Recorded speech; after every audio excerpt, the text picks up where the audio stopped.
C'est l'histoire de deux frères. Emmanuel a toujours un œil bienveillant et protecteur sur Pascal, son petit frère.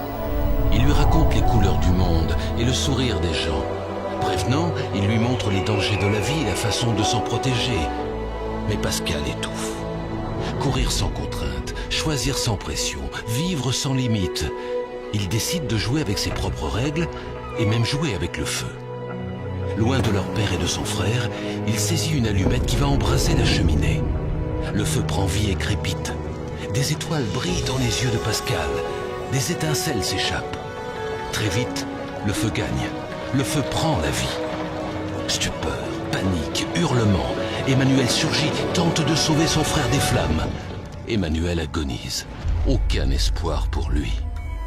Pascal pourrait survivre, mais il lui faut un nouveau cœur.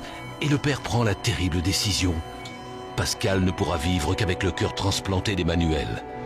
Des ruines et de l'injustice surgit l'espoir. Cette histoire en illustre une autre. Une histoire révolutionnaire et trop peu connue. C'est l'histoire de Dieu qui veut offrir aux hommes le meilleur. Un monde merveilleux et un amour à partager. Cette belle histoire est aussi bien triste.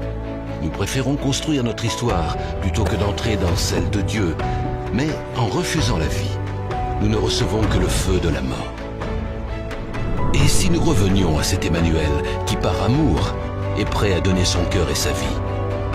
Et si nous comprenions qu'Emmanuel est le Christ, le Fils de Dieu? Et si cette histoire devenait la vôtre?